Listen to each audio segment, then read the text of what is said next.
ዓላማ ነው። ክብር ለኢየሱስ ይሁን። ሁለተኛው ደግሞ ወንጌል ዝማሬ የሚዘመርበት ስፍራ ሁሉ ወንጌል መሰበክ አለበት ብዬ አምናለሁ። ስለዚህ ሁለተኛው ጉዳይ ወንጌል መስበክና በጨለማ ባለማስተዋል በኃጢአት በኩነኔ ውስጥ ያሉ ሰዎችን በክርስቶስ ኢየሱስ ነፃ በሚያወጣው ወንጌልና በሱ ስም ነፍሳትን በመጥራት ወደ ጌታ መንግስት መጨመር። ሁለተኛው ጉዳይ እሱን ይህን የምናደርገው ደግሞ ጽድት ያለውን ያልተቀላቀለ ያልተሸቀጠ ወንጌል ለሰዎች በመንገር እና ሰው እንዴት እንደሚድን ማወቅ አለበት። እንዴት እንደሚድን የሚያውቀው እንዴት እንዳዳነው ጌታ ኢየሱስ እንዴት እንዳዳነው ሲነገረው። ስለዚህ እንዴት እንደዳነ ክርስቶስ እንዴት ዋጋ እንደከፈለና እንዴት እንዳዳነው ስንነግረው ያ ወንጌል ነው፣ ያ የምስራች ነው። የተከፈለለትን ዋጋ ያውቃል፣ ለራሱ የሚሰጠውን ግምት ያስተካክላል። የተፈጠረው ለዘላለም እቅድና ለዘላለም የእግዚአብሔር መንግስት ዓላማ እንጂ በልቶ ጠጥቶ ያማረ በልቶ የሞቀ ለብሶ ያማረውን ነድቶ ለመኖር እንዳልሆነ እንዲገባው ሶኔ እንግዲህ አሜሪካን ሀገር ነው መኖሪያን ያደረግኩት። በነገራችን ላይ ቅዱሴ እኔ ወደዚህ ስመጣ ቅዱሴ ወደዛ ሄደ እና ባለፈው ስዝቅ ነበር እኔ እኮ በቃ እዛ እኮ ሰልችቶኝ ወደዚህ መጣሁኝ፣ አንተ ደግሞ ትሄዳለህ ወይ ስለው ነበር። አይ ሊዮ ብዬ ነው እንጂ ትንሽ ቆይቼ መመለስ አይቀርም እኔም እያለ እየተጫወትን ነበር። እና ጌታ መልካም ነው፣ በዓላማ ነው የሚወስደን። የትም ቦታ እንሂድ ወንጌል እንሰራለን። ይህን እናምናለሁ። እግዚአብሔር ለቅዱሴ የሚከፍተው የአገልግሎት በር እንዳለ እንግዲህ ኒውዮርክ አካባቢ ነው እንደሰማሁት መኖሪያውን ያደረገው። እዛ በጣም ብዙ መዳን ያለባቸው ነፍሳት አሉ። ባይዘወይ የትም እንሂድ የትም ቦታ እንቁም፣ በእኛ ላይ የሚታየው ክርስቶስ ነው። ሃሌሉያ ሰይ መንፈስ ቅዱስ ስሙ ይባረክ። ሃሌሉያ ሃሌሉያ ሃሌሉያ። የትው ለቅሶ ቤት ብትሄድ አንተ ላይ የሚታየው ኢየሱስ ነው። ሰርግ ቤት ብትሄድ አንተ ላይ የሚታየው፣ ኢቭን የቀበሌ ስብሰባ ላይ እንኳን ብትሄድ አንተ ላይ የሚታየው ኢየሱስ ነው። ሃሌሉያ። ሌላ ማንም ሊታይ አይችልም። በቃ ጌታ ለራሱ ብቻ ነው የሚያደርገን። ስለዚህ በአደባባዮች ላይ የሚደረጉ እንደዚህ የጀማዋ የወንጌል አገልግሎቶች የብዙ ሰዎችን ልብ ወደ ጌታ መማረክ ይችላል። በነ ጳውሎስ አገልግሎት ውስጥ ለምሳሌ በገበያ መሃል ቆሞ የተናገሩበት ጊዜ አለ። ወንዝ ዳር ለተሰበሰቡ ሰዎች ያገለገሉት አገልግሎት አለ። በትልልቅ ሰዎች ቤት እንደነ ቆርኔሌዎስ አይነት ቤት ውስጥ ለተሰበሰበ ብዙ ሕዝብ ወንጌል የተናገሩበት አጋጣሚ አለ እና በመቅደስ ፊት ለፊት ቆሞ የተናገሩበት ጊዜ አለ እና ቦታዎቹን ስናይ ብዙ ሕዝብ በአንድ ጊዜ በሚሰበሰብበት ስፍራ ወንጌልን መመስከር ትርፋማ ያደርጋል። ሁለተኛው የፕሮግራሙ አጀንዳ ብዙ ነፍሳትን በወንጌል መረብነት አጥምዶ ለጌታ መማረክ ነው ማለት ነው። ሶስተኛውና የመጨረሻው ግን እንደምታውቁት ጌታን የተቀበሉ ጌታን ተቀብለው ግን ወደኋላ ያፈገፈጉ በተለያየ አይነት መንገድ ከቸርች የራቁ ተሐድሶ የሚያስፈልጋቸው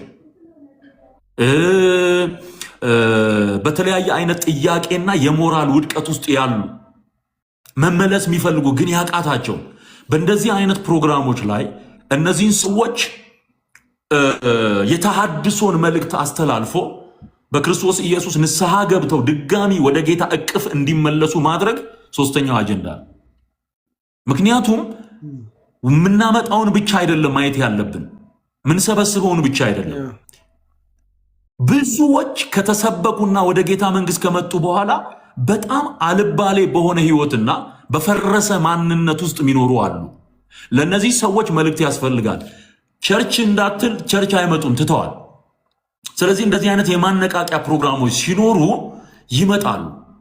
አልቅሰው ከጌታ ጋር ኪዳናቸውን አድሰው ወደ ቤተ ክርስቲያን ወደ አገልግሎታቸው ወደ ጣሉት ነገር እንዲመለሱ ማድረግ ያስፈልጋል ማለት ነው። ያለውን ካላጸናን አዲስ ብናመጣ ትርጉም አይኖረውም። ስለዚህ እነዚህ ሶስት ዋና ዋና ጉዳዮች አሉ። የዘላለም ሕይወት ሚኒስትሪ በዚህ መልኩ በአዋሳ ምድር ላይ ይህንን ለመስራት ነው ያቀደችው። እሱን ደግሞ እናከናውናለን። ጌታ በተናገረን መሰረት ድል ይሰጠናል። እነዚህ ዓላማዎች እንዲሳኩ ደግሞ መጨረሻ ላይ እንጸልያለን ማለት ነውና ይሄን ይመስላል ቃልዬ።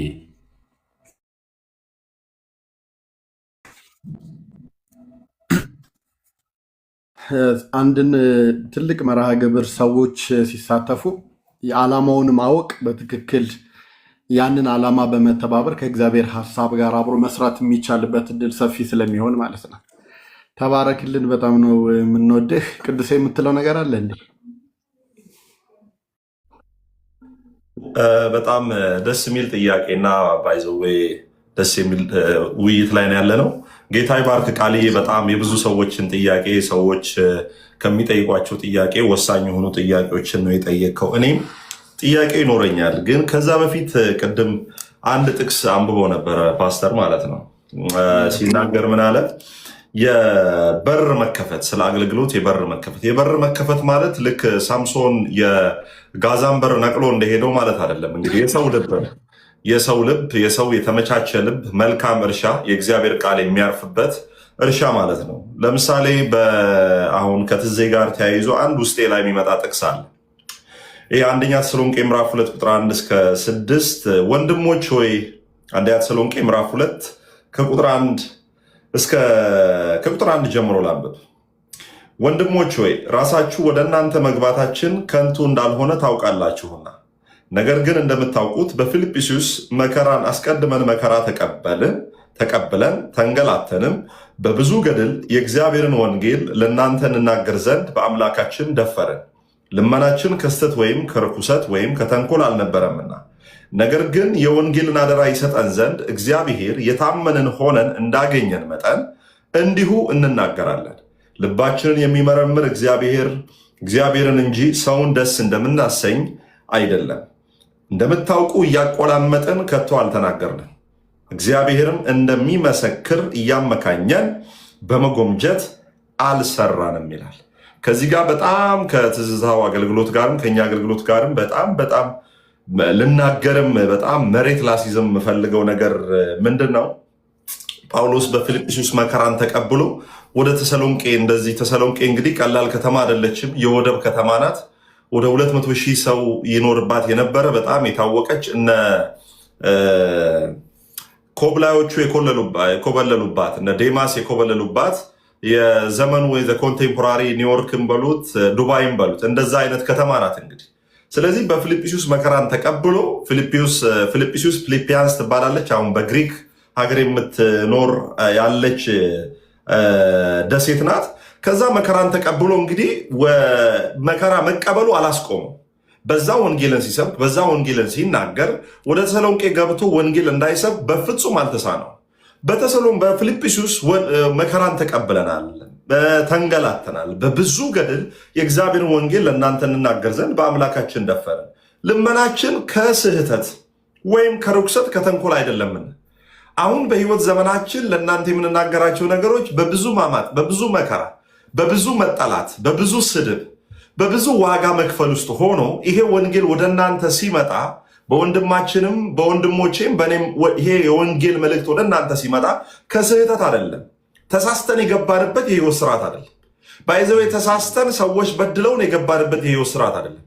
በደንብ አውቀን በደንብ ተረድተን ክርስቶስ ኢየሱስ በህይወታችን ላይ በርቶ ብርሃንን ካየን በኋላ የጨለማውን ግዝፈትና የጨለማውን ምን አይነት ይሄ ረቂቅነት ማለት ይሄ የጨለማውን አስከፊነት የተረዳነው ክርስቶስ ኢየሱስ ሲበራልን። ክርስቶስ ኢየሱስ ሲበራልን የተበላው ዘመናችንን እንዲሁ እንደ ማንኛውም ሰው ተኝተን ማሳለፍ አልፈለግንም። እንደ ማንኛውም ሰው በጴንጤ ቤትም ተወደን በዛም ቤት ተወደን ለማገልገል እውነትን በማሞካሸት እውነትን በማቆላመጥ ልንናገር አልደፈረም። እውነትን ፊት ለፊት ውሸትን ፊት ለፊት በመጋፈጥ እውነትን ደግሞ ለሰው ልጆች ሁሉ የተደበቁ ለብዙ ሺህ ዘመናት የተደበቁ በወንጌል ላይ የተዋሹ ውሸቶችን በእግዚአብሔር ቃል ለመጥረግና ለመገርሰስ ነው ማለት ነው።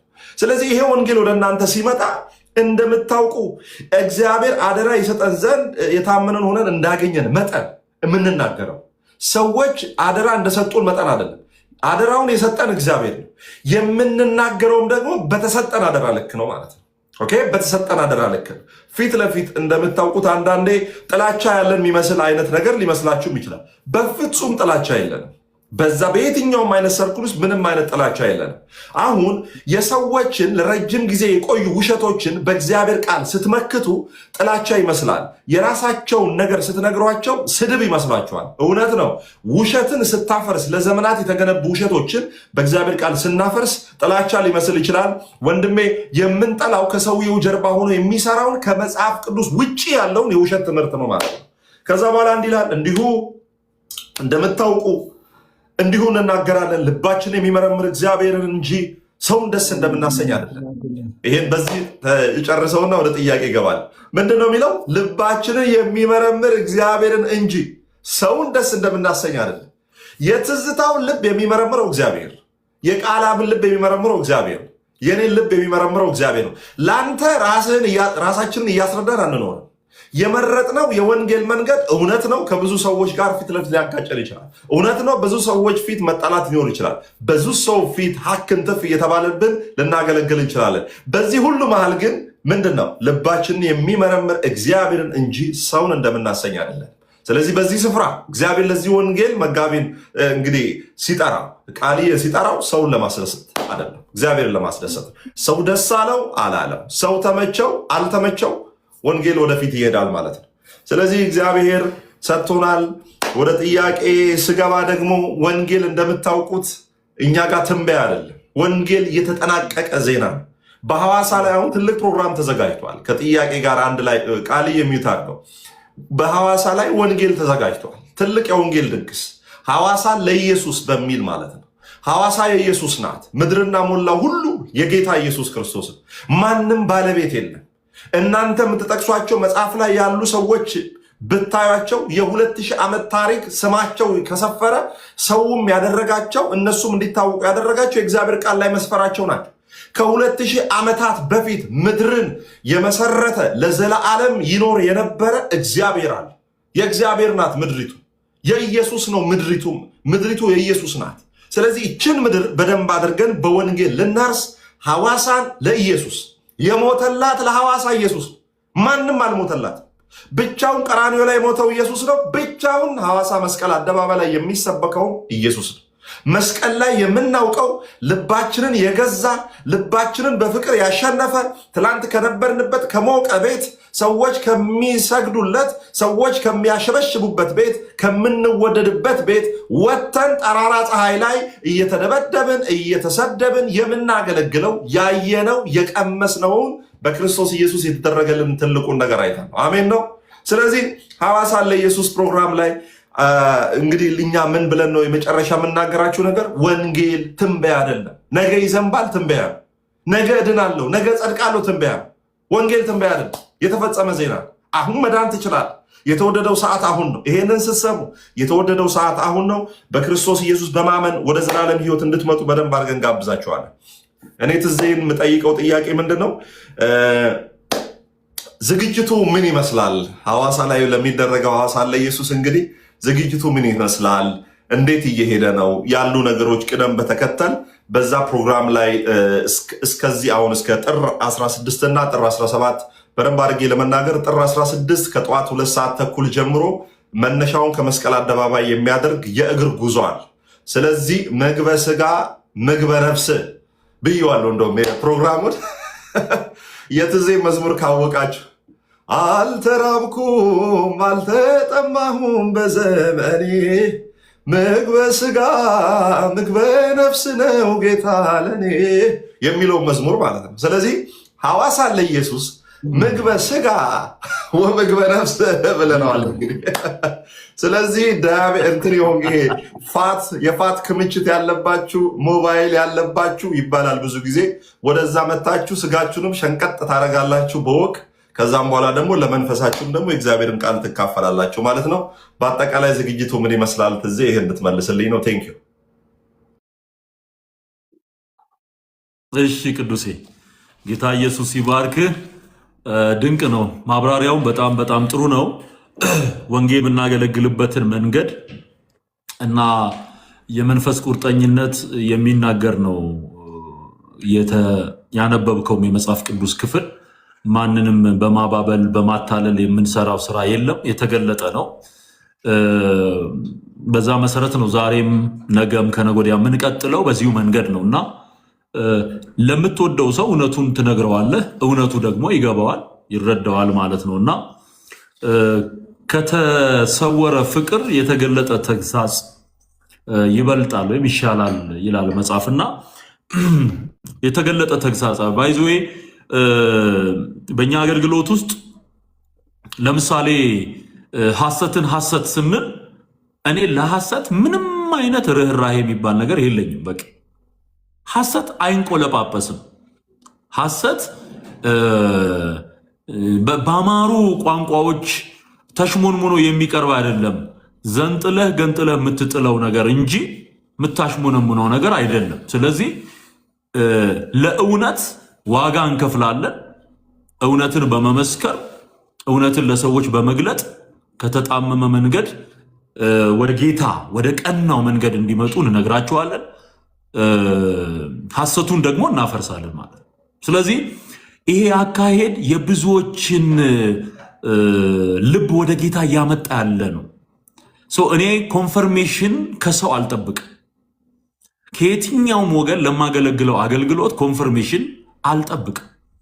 ይሄ የእኔ አቋሜ ነው ማለት እውነትም ሲገባኝ ስረዳም ከመጣው ወደ ጌታ ከመጣው ቀንና ደቂቃ ጀምሮ ውስጤን የወረሰው አሰራር ይሄ ነው። በቃ የማንንም ኮንፈርሜሽን አልጠብቅም። በቃ ምክንያቱም ይሄንን ቃል ወርዶ የተናገረው ኢየሱስ ከሰማይ ወርዶ በምድር ላይ ይህንን አሁን የምንናገረውን ወንጌል ያስተማረው ኢየሱስ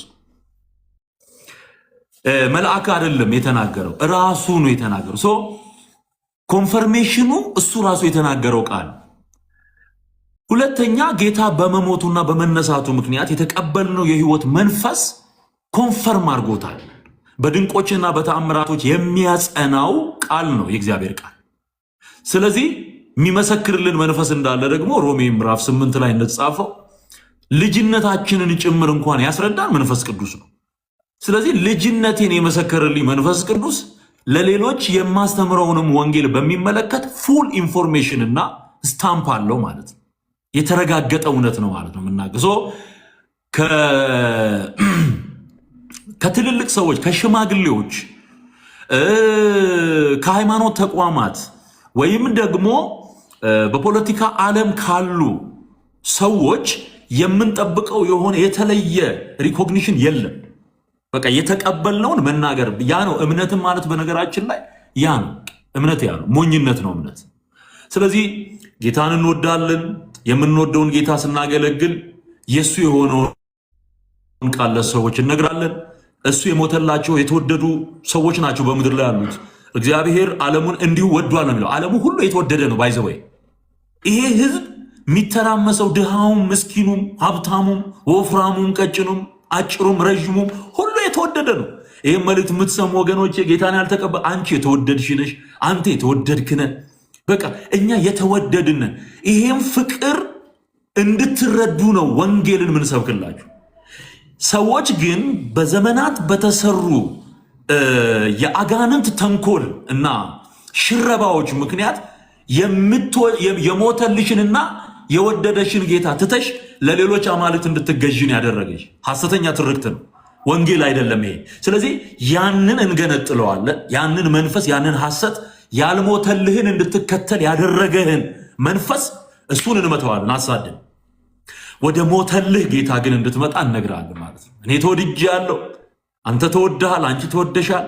ይህን ፍቅር ግን አክሰብት ማድረግ መቀበል መቻል ግን የእናንተ ድርሻ ነው። አዋሳ የምንሄደው ይሄን ለማድረግ ነው።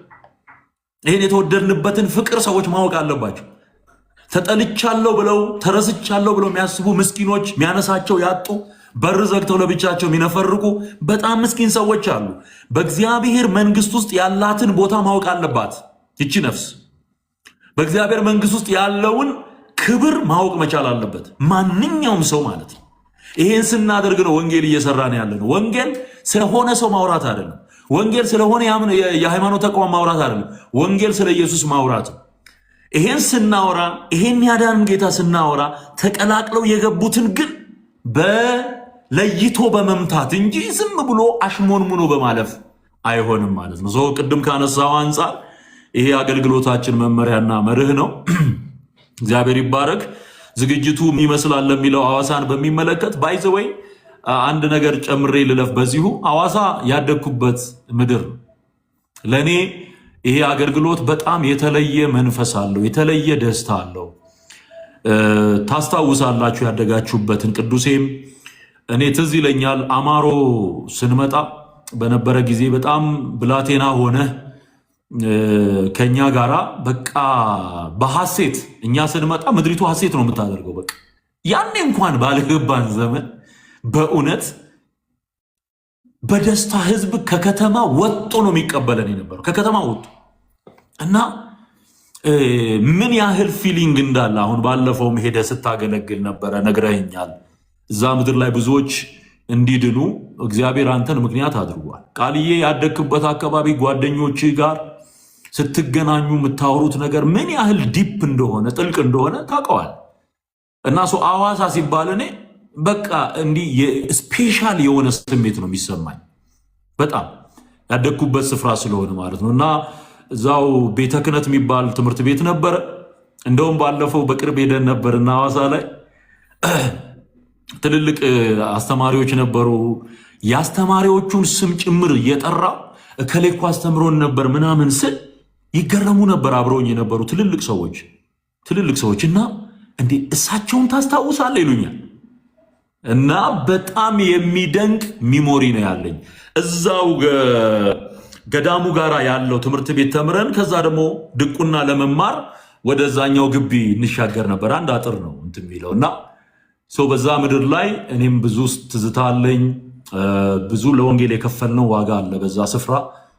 አሁን ግን በዚህ ማንነት አዲሱ ሰው አዲሱ ትዝታው አስባችሁታል? በቃ ድሮ የነበረው ትዝታው ሌላ ሆኖ ወንጌል ይዞ ኢየሱስን ይዞ ያደግኩበት መንደር አለ። ዞሬ ስጸልይ ነበረ የሄድኩ ጊዜ እግዚአብሔር ለምድሪቱ ፈውስ እንዲያደርግ ብዙዎችን እንዲጠቀልል ስንጸልይ ነበር እየዞርን እና በቃ ልቤ ይደሰታል። ይገርማችኋል። ልዩ ስሜት አለኝ በዚህ አጋጣሚ እንድታውቁት እና ያሳደገኝ ህዝብ ነው ማለት ነው። የሐዋሳ ህዝብ ያሳደገኝ ህዝብ ነው። አብረን ያደግናቸው ደግሞ ብዙ አሁን በእኔ ዕድሜ ላይ ያሉ ከኔ ጋር አብረው ያደጉ ብዙ ልጆች አሉ።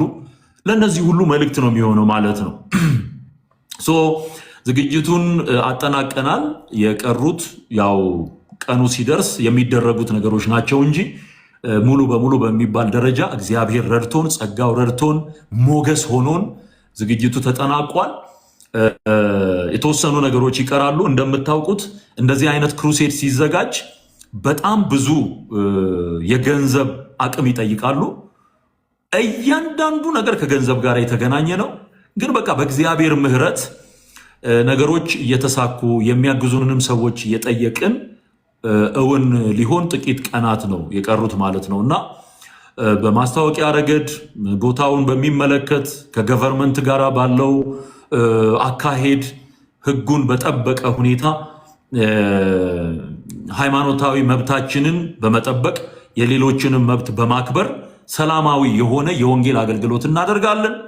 ወንጌል የሚለውን ያለምንም ገደብ እንናገራለን። ወንጌል የሚለውን እናውጃለን። ሐሰት የሆነውን ደግሞ እናፈርሳለን። አካሄዱ እንደዛ ነው የሚሆነው።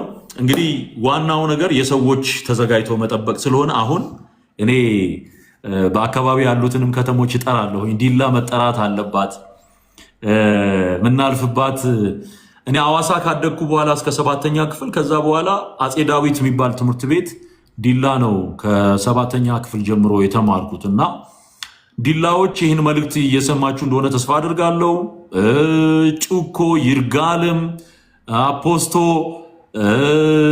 ወደዛ ደግሞ ቅዱሴ እንደምታውቀው ጨፌ አለ፣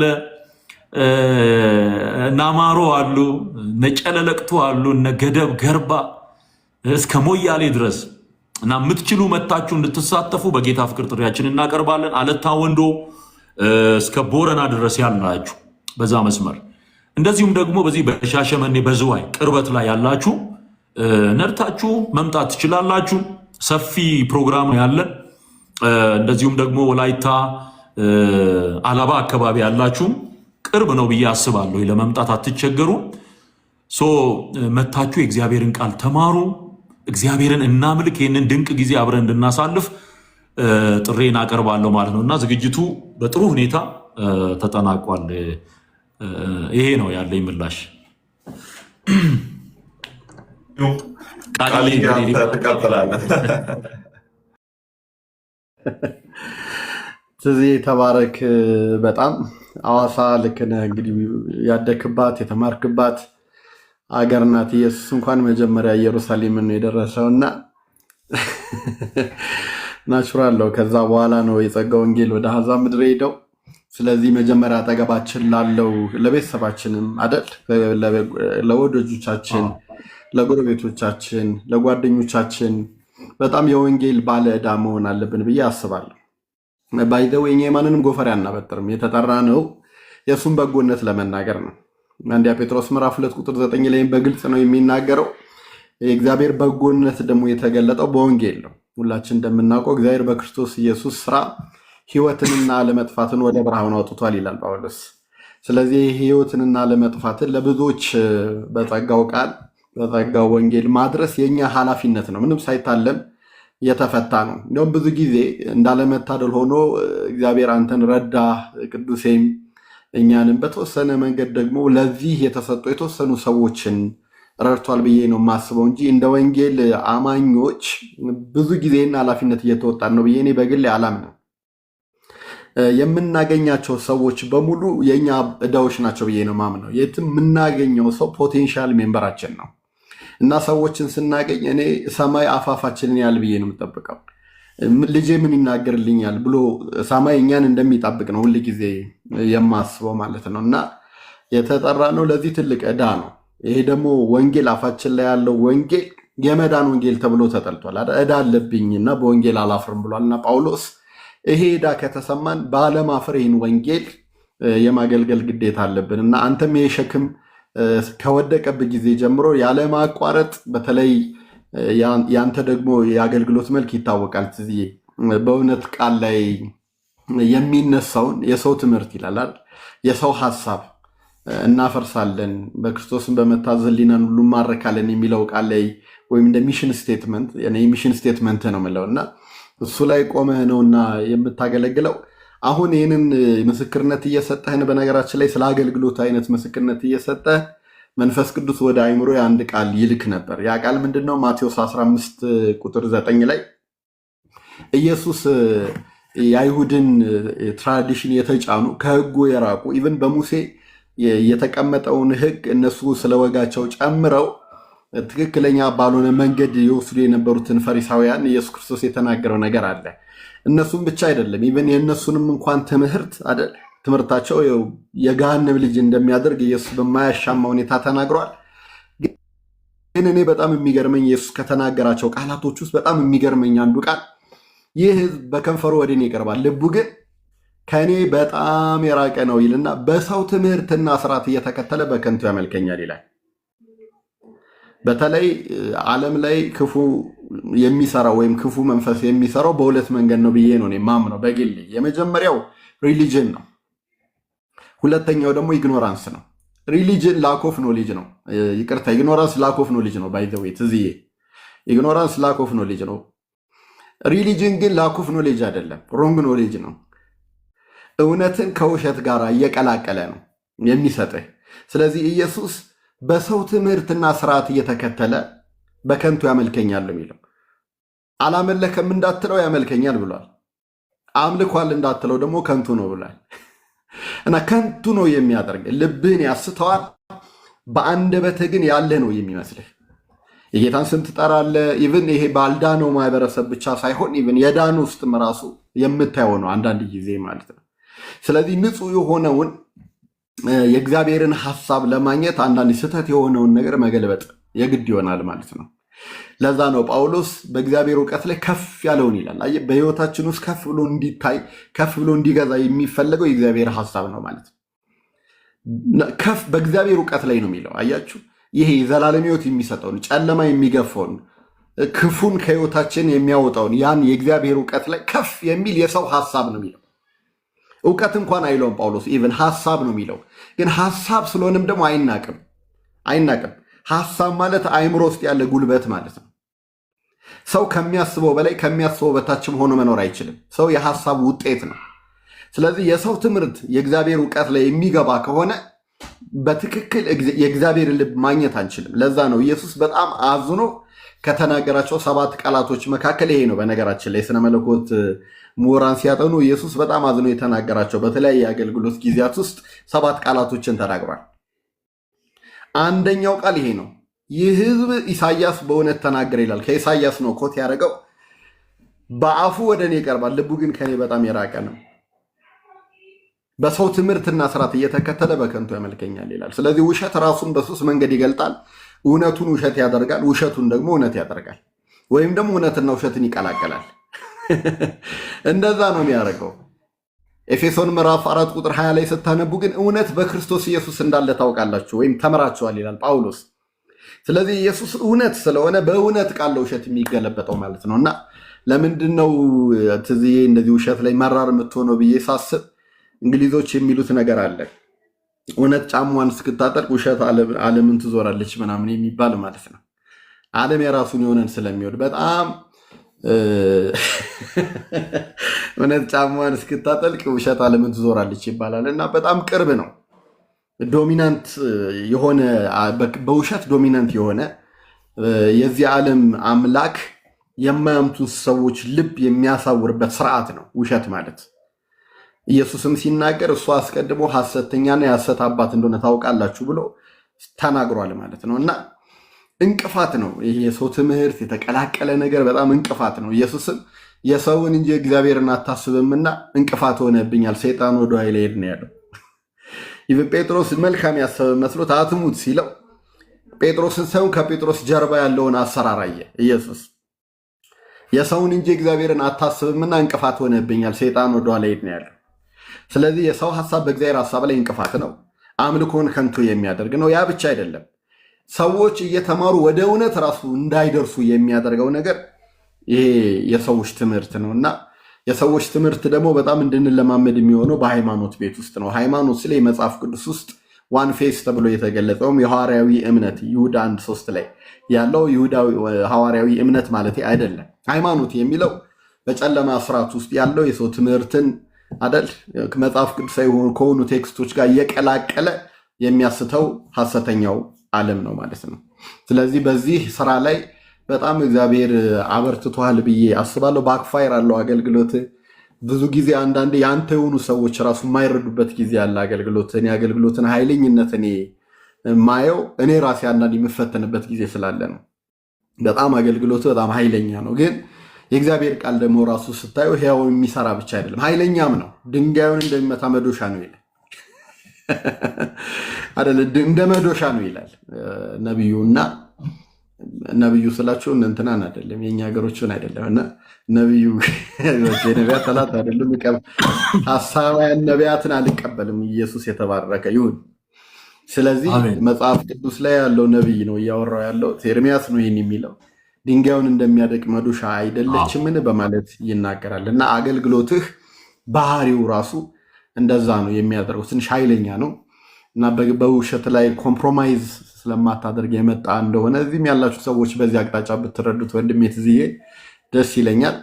እዛ በተረፈ ደግሞ አጠቃላይ አገልግሎቱ መልክ ምን እንደሚመስል ኤክስትሪምሊ አንደርስታንድ ልታደርጉ የምትችሉበት መርሃ ግብር ብዬ ማስበው ከቲጂ ጋር የነበረ በተለይ ኒቆዲሞስ ሾው ከፍተኛም እየተያገኘው እሱ ያንተ ኢንተርቪው ነው። ባይዘዌት እዚህ ኒቆዲሞስ ሾው ላይ እንዲሁም ፒንድ አድርገው ነበር። እሷ በጣም ብዙ ተመልካች ያለው ኢንተርቪው እሱ ነው። ስለዚህ እሱን ኢንተርቪው ብትመለከቱት አጠቃላይ ብዙ ጥያቄ ያለባችሁ ሰዎች የትዝዬን አገልግሎት ከመረዳት አንጻር ትልቅ አስተዋጽኦ ያደርግላቸዋል ብዬ አስባለሁ። እግረ መንገዴን በተናገርከው ነገር ላይ ላድምቅ ብዬ ነው። ሌላው ጥያቄ ለምንድን ነው አሁን ብዙ ጊዜ እንደ አዝማች ቃላቶችን እንጠቀማለን? አዝማች ቃላቶችን እንጠቀማለን። ክሩሴዶች ሲዘጋጁ፣ ኮንፈረንሶች ሲዘጋጁ ያ ኮንፈረንስ የሚታወቅበት የራሱ ስያሜ ይኖረዋል። የሚሊኒየሙንም አንተ ለኢየሱስ ብለን ያዘጋጀው፣ አሁንም ደግሞ ከተማዋን ከፊት ኮታ አድርጋ ሐዋሳን ለኢየሱስ ብለሃል እና ለኢየሱስ የሚለው አገላለጽ ቅድም ቅዱሴ እንደተናገረው ክብሩ ሁሉ የሚገባው ኢየሱስ ስለሆነ ሁሉም ደግሞ የእርሱ ከእርሱ በእርሱ ስለሆነ እንደሆነ እናምናለን።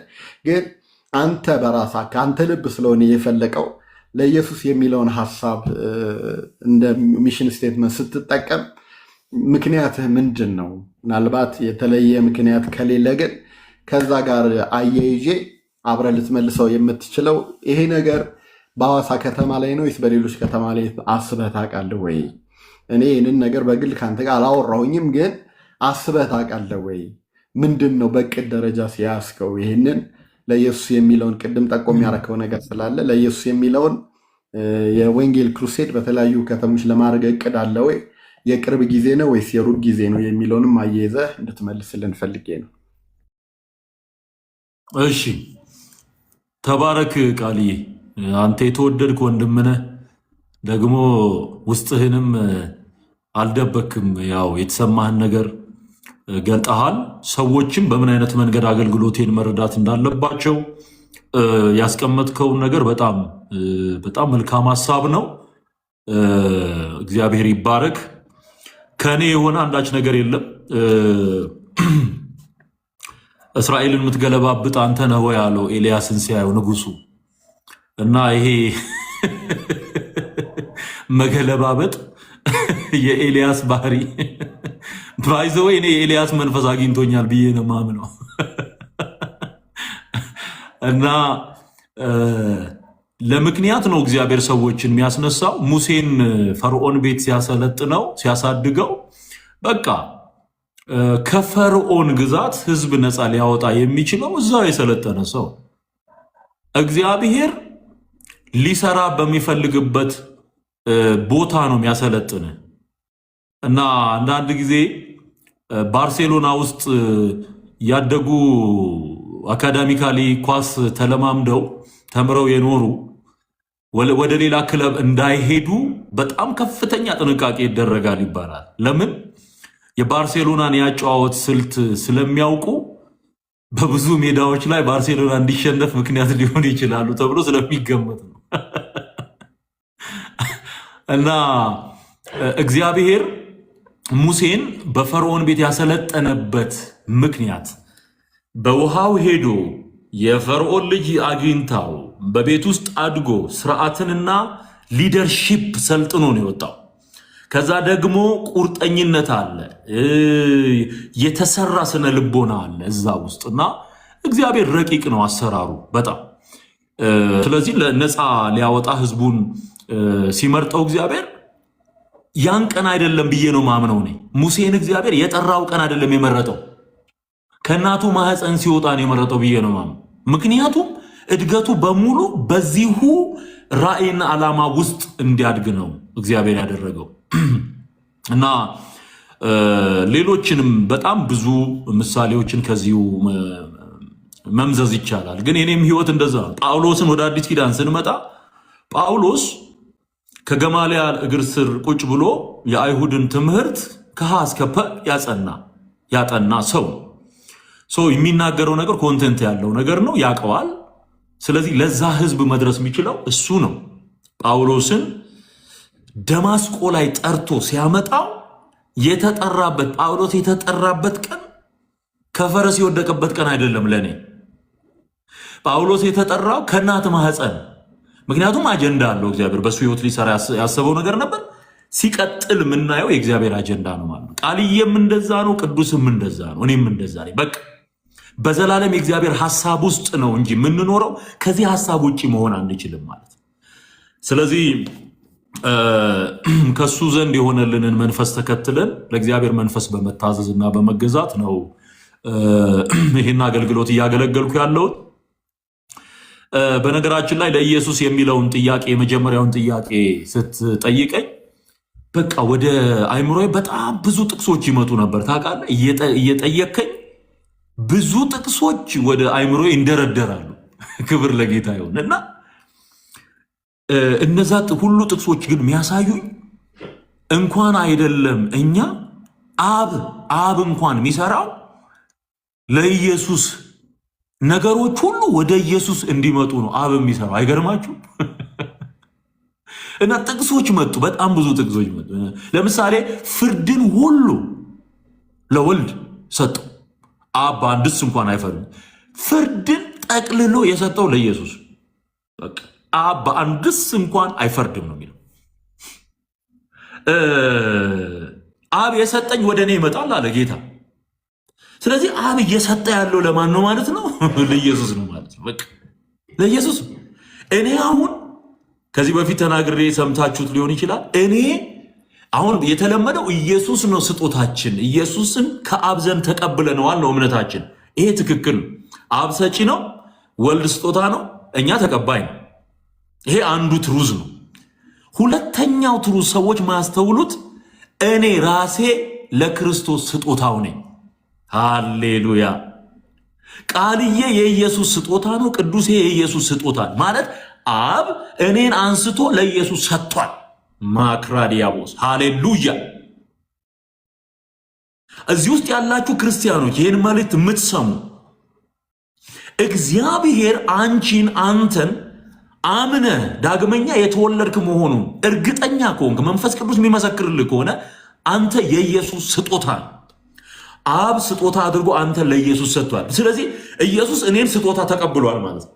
እኔ ብቻ አይደለሁም እሱን የተቀበልኩት፣ እሱ ራሱ እኔን ተቀብሎኛል። ስጦታው ነኝ ማለት ነው። እሱ ፕሪሺየስ ጊፍት ነው። ተገዳዳሪ ተወዳዳሪ የሌለው የመጨረሻው ስጦታ ነው ኢየሱስ። እኔም ለኢየሱስ የመጨረሻ ስጦታ ነኝ። ሃሌሉያ። አይደራደርም። አሁን በእኔ ጉዳይ ኢየሱስ አይደራደርም። በአንቺ ጉዳይ ኢየሱስ አይደራደርም። ደም ከፍሎ ዋጋ ከፍሎ እንዴ ወደ እኔ የመጣውን ከቶውን ወደ ውጭ አላወጣውም ሲል እኮ በእኔ ጉዳይ በአንተ ጉዳይ እንደማይደራደር ነው ጌታ እየተናገረ ያለው። ለዘላለም ሰኪውርድ አድርጎ የሚያኖረን እሱ ነው ማለት ነው። ስለዚህ ነገሮች ሁሉ ለኢየሱስ ናቸው። አቅጣጫዎች ሁሉ ወደ ኢየሱስ ነው የሚያሳዩት። ራሱ ጌታ ኢየሱስ ሲያስተምር የእግዚአብሔርን ስራ እንድንሰራ ምን እናድርግ ብለው አይሁድ ጌታ ኢየሱስን በዮሐንስ ወንጌል ምዕራፍ 6 ላይ ጠየቁት ይላል። ይህ የእግዚአብሔር ስራ በላከው እንድታምኑ ነው። አጭርና ግልጽ። የላከው ኢየሱስን ነው። ኢየሱስን እንድትሰሙ ነው። እሱን እንድትቀበሉ ነው። አብ የሚፈልገው ኮር ፖይንት እሱ ነው። በቃ አልቲሜት ጎሉ አብ የሚፈልገው እሱ ነው። ይሄ ከአብ አንጻር ነው። ኦኬ፣ መንፈስ ቅዱስ ምን እየሰራ ነው? መንፈስ ቅዱስ አንደኛ ክርስቶስ ኢየሱስን አምነን የዘላለምን ሕይወት እንድንወርስ እየወቀሰ እየመለሰ እየቀደሰ የሚሰራው ማን ነው? መንፈስ ቅዱስ። ወደ ማን ነው የሚያመጣን ስንል ወደ ኢየሱስ ነው። ሃሌሉያ። ኢየሱስ እንዲከብር ነው መንፈስ ቅዱስ እየሰራ ያለው። በነገራችን ላይ መንፈስ ቅዱስ በሚሰራበት ስፍራ ሁሉ ኢየሱስ ይከብራል። የትኛውም የቤተ ክርስቲያን ጉባኤ፣ የትኛውም ህብረት መንፈስ ቅዱስ የሚሰራባት ከሆነ በዛች ህብረት ውስጥ ኢየሱስ ከፍ ብሎ ነው የምታየው። በቃ ገኖ ነው የምታየው። የሱ ሽታ ነው የሚሸት። የሱ ስም ሲከብር ነው የምታየው። የሱ ማዳን ሲነገር ነው የምታየው። ሰዎች ከኢየሱስ ውጪ በሆነ መንገድ የሚሄዱት መንፈስ ቅዱስ ከሌላቸው ነው። መንፈስ ቅዱስ ባለበት ስፍራ ኢየሱስ ይከብራል። ስለዚህ የዘላለም ህይወት ቤተ ክርስቲያንም ሆነች ሚኒስትሪ ለኢየሱስ በሚል ርዕስ ምንሰራው፣ እኔም ይሄንን ሐሳብ ይዤ ምንቀሳቀሰው አብም መንፈስ ቅዱስም የሚሰሩት በዚህ ጉዳይ ስለሆነ ወደ ኢየሱስ ያልመጣ ወደ እግዚአብሔር ሊመጣ አይችልም። መንገድም እውነትም ህይወትም እርሱ ስለሆነ ማለት ነው።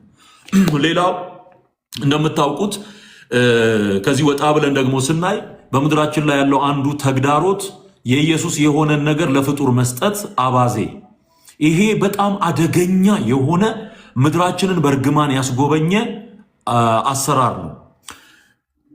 መጽሐፍ የሚነግረን መድኃኒት ኢየሱስ እንደሆነ፣ ያለ መድኃኒት ኢየሱስ እንደሆነ ነው። በምድራችን ላይ ለዘመናት የተሰበከው የሐሰት ትምህርት ግን ሌሎች እንደሚያድኑ ነው እየተነገረ ያለው። ስለዚህ ይሄ ቀጥታ ከማ ጋር ይጋጫል? ከወንጌል እውነት ጋር ይጋጫል። አያችሁ። ስለዚህ መዳን በኢየሱስ ስለሆነ ለኢየሱስ የሚለው ኮንሰፕት ድነትን፣ የድነት ትምህርትን፣ መሰረታዊ የሆኑ ዕውቀቶችን በሙሉ ለክርስቶስ ማስረከብ፣ ትምህርቶቹን ከፍጡራን አንደበት ነጥቆ ወደ ክርስቶስ ማምጣት፣ ነፍሳትን ለሌሎች የተገበሩ ነፍሳትን ለክርስቶስ መማረክ ነው። እውነት እናስመልሳለን፣ ዝማሬ እናስመልሳለን፣ ነፍሳት እናስመልሳለን። ለማ ለኢየሱስ። ስለዚህ አዋሳ ላይ ስንሄድ አዋሳን ለኢየሱስ ነው የምንለው። ዲላ ላይ ስንሄድ ዲላን ለኢየሱስ ነው የምንለው። አርቤጎና ስንሄድ አርቤጎና ለኢየሱስ ነው የምንለው። ወደፊት ባህር ዳር ላይ ስንሄድ ባህር ዳርን ለኢየሱስ ነው የምንለው። መቀሌ ስንሄድ መቀሌን ለኢየሱስ ነው የምንለው። ወለጋ ላይ ስንሄድ ወለጋ ነቀምትን ለኢየሱስ ነው የምንለው። በአራቱም የኢትዮጵያ ማዕዘናት እግዚአብሔር ባገዘንና በረዳን መጠን ስንሄድ የምንቀኘው ቅኔ ይሄን ለኢየሱስ ነው የምንለው ማለት።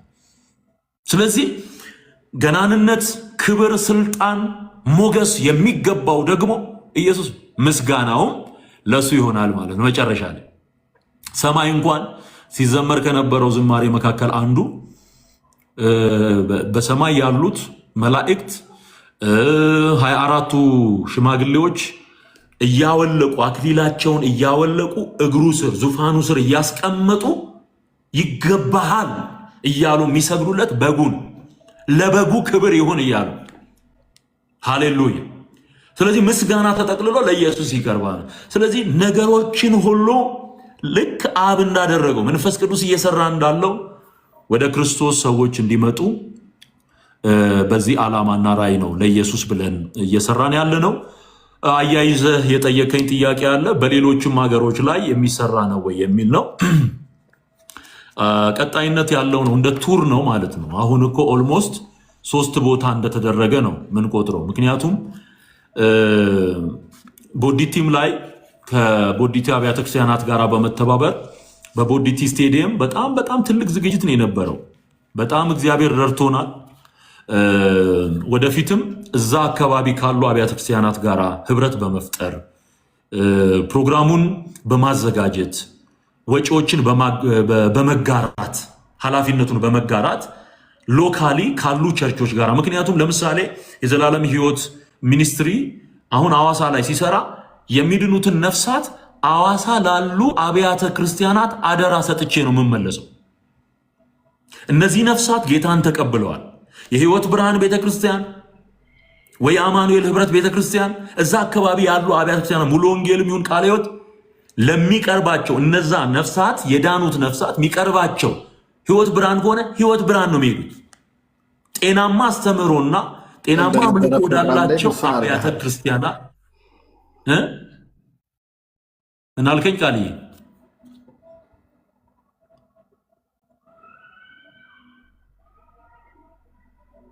ሚዩት ነህ ቃልዬ። ፕሮግራም ላይም ይሄን አድርገሃል አውቃለሁ በደንብ ካርቱ።